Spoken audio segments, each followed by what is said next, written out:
السلام عليكم ورحمة الله وبركاته. الحمد لله رب العالمين والعاقبة للمتقين، والصلاة والسلام على أشرف الأنبياء والمرسلين نبينا محمد وعلى آله وصحبه أجمعين ومن تبعهم بإحسان إلى يوم الدين، أما بعد. فقال الله عز وجل: أعوذ بالله من الشيطان الرجيم. فإن أراد فصالا عن تراض منهما وتشاؤر فلا جناح عليهما، وإن أردتم أن تسترضئوا أولادكم فلا جناح عليكم إذا سلمتم ما آتيتم بالمعروف واتقوا الله واعلموا أن الله بما تعملون بصير. سورة البقرہ کی آیت نمبر 233 کا آخری حصہ ابھی آپ کے سامنے پڑھا گیا ہے۔ آیت کا ترجمہ یہ ہے، اللہ تبارک و تعالیٰ فرماتا ہے: فَإِنْ أَرَادَ فِصَالًا عَنْ تَرَاضٍ مِّنْهُمَا وَتَشَاؤُرٍ فَلَا جُنَاحَ عَلَيْهِمَا، پھر اگر دونوں اپنی رضامندی اور باہمی مشورے سے دودھ چھڑانا چاہیں تو دونوں پر کوئی گناہ اور کوئی حرج نہیں ہے۔ یعنی ماں باپ پر کوئی حرج اور کوئی گناہ نہیں ہے اگر وہ بچے کا دودھ چھڑانا چاہتے ہیں تو دونوں آپس میں ماں باپ باہمی مشورہ کر لیں اور دونوں کی رضامندی سے ہو تو کوئی حرج اور کوئی گناہ نہیں ہے۔ شیخ سعدی رحمۃ اللہ علیہ لکھتے ہیں: فَإِنْ أَرَادَ فِصَالًا عَنْ تَرَاضٍ مِّنْهُمَا، کہ ماں باپ اگر رضامندی سے دودھ چھڑانا چاہتے ہیں 2 سال کی مدت سے پہلے، اے فطام الصبی قبل الحولین، دودھ چھڑانا چاہتے ہیں مطلب 2 سال کی جو مدت ہے، اللہ تعالیٰ نے کہا ہے والوالدات یرضعن اولادہن حولین کاملین لمن اراد ان یتم الرضاعہ، 2 سال مدت رضاعت بیان کی ہے یہاں پہ اللہ تبارک و تعالیٰ نے۔ تو اگر باہمی مشورے سے دونوں کی رضامندی سے 2 سال کی مدت سے پہلے اگر دودھ چھڑانا ہو تو کوئی حرج نہیں ہے، فلا جناح علیہما، کوئی حرج نہیں ہے بشرطے کہ دونوں کی رضامندی ہو اور اس میں کوئی مصلحت ہو، کوئی حکمت ہو۔ کہتے ہیں کوئی حرج نہیں ہے، کہتے ہیں فی فطامہ قبل الحولین فدلت الآیۃ بمفہومہما علی انہ ان رضی احدہما دون الآخر او لم یکن مصلحہ للطفل انہ لا یجوز فطامہ، دونوں پر کوئی حرج نہیں ہے، کوئی گناہ نہیں ہے، ماں باپ پر کوئی گناہ اور کوئی حرج نہیں ہے بشرطے کہ کوئی بشرطے کہ دونوں کے باہمی مشورے اور رضامندی سے ہو۔ کہتے ہیں کہ یہ آیت اس بات پر دلالت کرتی ہے کہ اگر دونوں میں سے کوئی ایک راضی نہیں ہے یا وہاں پر کوئی مصلحت بچے کے لیے نہیں ہے، بلا وجہ دودھ چھڑایا جا رہا ہے، بلا وجہ دودھ اس کو چھڑایا جا رہا ہے، تو کہتے ہیں انہ لا یجوز فطامہ، تو ایسی صورت میں جائز نہیں ہوگا۔ جائز کی صورت کب ہے؟ بس دونوں ماں باپ دونوں راضی ہوں، اور دوسرا یہ کہ کوئی مصلحت ہو، کوئی حکمت ہو، کوئی وجہ ہو، کوئی اہم ریزن ہو، تو اس بنیاد پر تو کوئی گناہ نہیں ہے۔ لیکن اگر بلا وجہ ضرر پہنچانے کے لیے، نقصان پہنچانے کے لیے، دھوکہ دینے کے لیے، فراڈ کرنے کے لیے ایسا اگر کیا جا رہا ہے تو ظاہر ہے بچے کے ساتھ ظلم ہے، بچے کے ساتھ زیادتی ہے۔ جیسے ماں کہے میں دودھ نہیں پلاؤں گی، باپ کہے نہیں تم کو دودھ نہیں پلانا ہے، اب نقصان کس کا ہے؟ بچے کا نقصان ہے۔ تو لا یجوز فطامہ، دودھ چھڑانا جائز نہیں ہوگا 2 سال کی مدت سے پہلے، بغیر کسی مصلحت، بغیر کسی ریزن کے دودھ چھڑانا جائز نہیں ہوگا۔ دونوں کی رضامندی، یہ دونوں شرط ہے، یہ دونوں کے لیے شرط ہے، اور دوسرا یہ کہ مصلحت ہو، حکمت ہو بچے کے لیے، کوئی ریزن ہو۔ حافظ ابن کثیر رحمۃ اللہ علیہ اس آیت کی تفسیر میں لکھتے ہیں کہ ولا يجوز لواحد منهما ان يستبد بذلك من غیر مشاورۃ الآخر، کہ بغیر مشورے کے کوئی کام نہ کریں۔ دودھ چھڑانا ہے تو دونوں کے باہمی مشورے اور رضامندی سے یہ ہو تو ٹھیک ہے، لیکن اگر ان میں سے کوئی بغیر مشورے کے اور بغیر باہمی رضامندی کے ایسا کر لیتا ہے تو یہ چیز جائز اور درست نہیں ہے۔ ثوری رحمہ اللہ کہتے ہیں، اور ان کے علاوہ دوسرے لوگوں نے بھی کہا ہے، وَهَذَا فِيهِ احْتِيَاطٌ لِلطِّفْلِ وَإِلْزَامٌ لِلنَّذْرِ فِي أَمْرِهِ وَهُوَ مِن رَحْمَةِ اللَّهِ بِعِبَادِهِ۔ تو یہ اللہ تعالیٰ کی ایک رحمت ہے کہ اللہ تعالیٰ نے یہ اتنا جامع تعلیم دی ہے اور اتنا بہترین حکم دیا ہے کہ دودھ چھڑانا ہے 2 سال کی مدت سے پہلے تو باہمی دونوں کا مشورہ ہو، رضامندی ہو، اور بچے کے لیے کوئی نقصان اور کوئی ضرر نہ ہو، تب تو ایسا کر لے تو کوئی حرج نہیں ہے، کیونکہ اللہ تبارک و تعالیٰ نے سورۃ طلاق میں کیا کہا ہے؟ فَإِنْ أَرْضَعْنَ لَكُمْ فَآتُوهُنَّ أُجُورَهُنَّ وَأْتَمِرُوا بَيْنَكُمْ بِمَعْرُوفٍ وَإِنْ تَعَاسَرْتُمْ فَسَتُرْضِعُ لَهُ أُخْرَىٰ، کہ اگر وہ تمہیں دودھ پلائے، بڑے بچے کو دودھ پلائے، تو تم اس کو اس کی اجرت دو۔ مطلقہ عورت کے سلسلے میں کہا گیا کہ جیسے اب وہ عدت سے، بچے کی ولادت ہو گئی، ڈیلیوری کے بعد عدت ختم ہو گئی، اب وہ شوہر، بیوی چاہے تو شوہر سے الگ ہو کر کے جا سکتی ہے، لیکن بچے کا کیا ہوگا؟ تو اگر مشورہ یہ ہوا کہ نہیں، دودھ پلائے گی یہ عورت، جو بچے کی ماں ہے وہی دودھ پلائے گی، لیکن اب بیچ میں کوئی دھوکہ دے رہا ہے، بغیر مشورے کے، بغیر رضامندی کے کوئی اس میں ٹال مٹول کر رہا ہے، تو ایسی چیز نہیں ہونا چاہیے، کیونکہ بچے کے لیے یہ نقصان اور ضرر ہے۔ یا اس کی ایک شکل یہ بھی ہو سکتی ہے کہ اب بچہ کھانے کے قابل ہو گیا ہے، یا ماں کو دودھ نہیں ہو رہا ہے، یا ماں کا دودھ بچے کو راس نہیں آ رہا ہے، تو ظاہر سی بات ہے دونوں آپس میں مشورہ کر لیں کہ جو لین دین کا معاملہ ہے، جو اجرت کا معاملہ ہے، وہ اس کو مکمل کر لیں بھلائی کے ساتھ، جو سماج اور معاشرے میں رائج ہے، جو وقت اور حالات کے اعتبار سے ہے، دستور کے مطابق ہے، وہ اجرت لے لیں، اور بچہ باپ کے حوالے ہو جائے،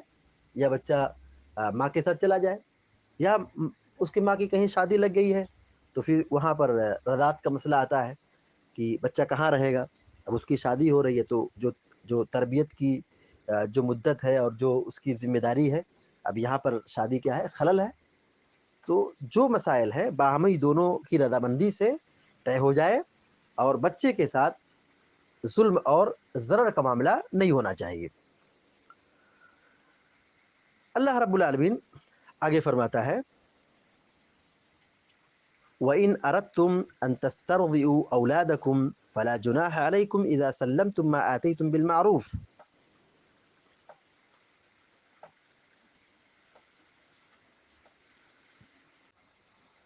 اور اگر تمہارا ارادہ اپنی اولاد کو دودھ پلوانے کا ہو تو تم پر بھی کوئی گناہ نہیں ہے، جبکہ تم اس کو معروف طریقے سے اجرت دو، معروف طریقے سے اجرت ان کے حوالے کر دو، تو کوئی حرج نہیں ہے۔ یہاں پر اللہ رب العالمین نے اجازت دی ہے کہ بچے کو اس کی ماں کے علاوہ دوسری عورتوں سے بھی دودھ پلا سکتے ہیں، اور اس میں کوئی حرج اور کوئی گناہ نہیں ہے۔ امام قرطبی رحمۃ اللہ علیہ اس آیت کی تفسیر میں لکھتے ہیں کہ وَعَلَى هَذَا يَكُونُ فِي الْآيَةِ دَلِيلٌ عَلَى جَوَازِ اتِّخَاذِ الظِّئْرِ إِذَا اتَّفَقَ الْآبَاءُ وَالْأُمَّهَاتُ عَلَى ذَلِكَ، کہ اس آیت میں اس بات کی دلیل ہے کہ بچے کو اس کی ماں کے علاوہ کسی دوسری عورت سے بھی دودھ پلوا سکتے ہیں، عورت کا دودھ اس کے لیے جائز ہے، کیونکہ رضاعت کی مدت میں ہے، اسے دودھ کی ضرورت ہے، وہ دودھ نہیں پیے گا تو کیسے زندہ رہے گا، اس کی زندگی کیسے پوری ہوگی، اس کو خوراک چاہیے، اس کو دودھ چاہیے۔ عرب سماج میں ایسا ہوتا تھا کہ بچے کو دیہات بھیج دیا جاتا تھا، اور وہاں وہ بچہ تربیت پاتا تھا، وہاں اس کی پرورش ہوتی تھی، عورتیں دودھ پلاتی تھیں۔ اسلام نے اس عمل کو باقی رکھا ہے کہ وہ دوسری عورت سے، اپنی ماں کے علاوہ دوسری عورت سے دودھ پی سکتا ہے، اور والد یا والدہ یہ دونوں کام کر لے، اس میں کوئی حرج نہیں ہے۔ یہی بات اللہ تعالیٰ نے قرآن میں کہا، وَإِنْ أَرَدْتُمْ أَن تَسْتَرْضِعُوا أَوْلَادَكُمْ فَلَا جُنَاحَ عَلَيْكُمْ، کہ اور اگر تم یہ ارادہ رکھتے ہو کسی دوسری عورت سے دودھ پلواؤ، فلا جناح علیکم، تو تم پر کوئی حرج نہیں ہے، ماں باپ پر کوئی حرج اور کوئی گناہ نہیں ہے کہ وہ اپنے بیٹے کو یا اپنے بچے کو کسی دوسری عورت سے دودھ پلوائے، کوئی حرج نہیں ہے، بشرطے کہ اذا سلمتم ما آتیتم بالمعروف، کہ اس کی اجرت معروف طریقے سے عورت کے حوالے کر دو، یعنی عورت کو دے دو بچہ جس عورت کا دودھ پی رہا ہے۔ اور قرآن میں اللہ تعالیٰ نے دوسری جگہ سورۃ طلاق میں وضاحت فرمائی کہ اللہ رب العالمین فرماتا ہے فَإِنْ أَرْضَعْنَ لَكُمْ فَآتُوهُنَّ أُجُورَهُنَّ، اگر وہ تمہارے بچے کو دودھ پلائے تو تمہیں انہیں اس کی اجرت دے دو۔ تو یہ مطلقہ عورت کے سلسلے میں ہے، جیسے وہاں پہ اس کی اجرت دی جائے گی،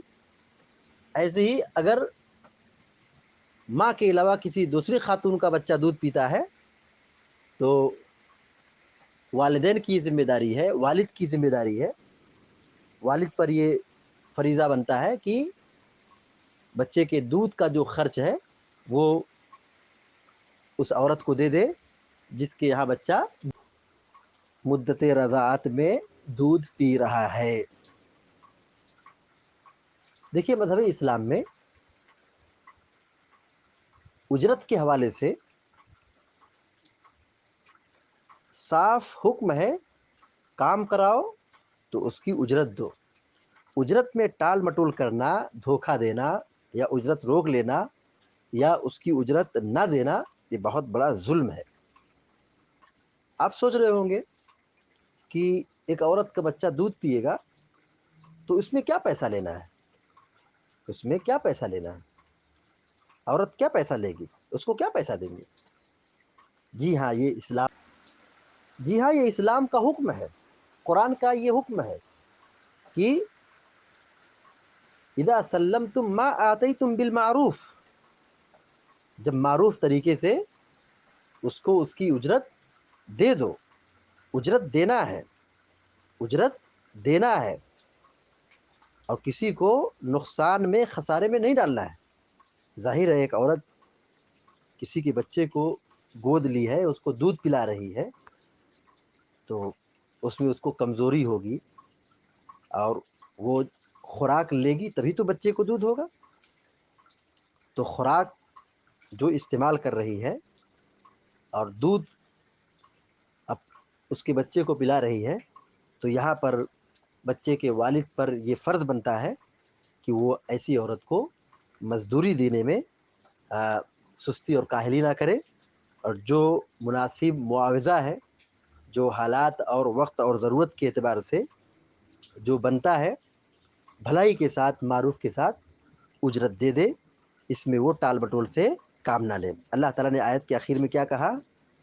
وَاتَّقُوا اللَّهَ وَاعْلَمُوا أَنَّ اللَّهَ بِمَا تَعْمَلُونَ بَصِيرٌ، اللہ تعالیٰ سے ڈرو معاملات میں اور اپنے ہر تمام چیزوں میں اللہ تعالیٰ کا تقوی اختیار کرو۔ وَاعْلَمُوا، اور ایک بات یاد رکھو، أَنَّ اللَّهَ بِمَا تَعْمَلُونَ بَصِيرٌ، أَنَّ اللَّهَ بِمَا تَعْمَلُونَ بَصِيرٌ، کہ تم جو کچھ کر رہے ہو اللہ تعالیٰ دیکھ رہا ہے،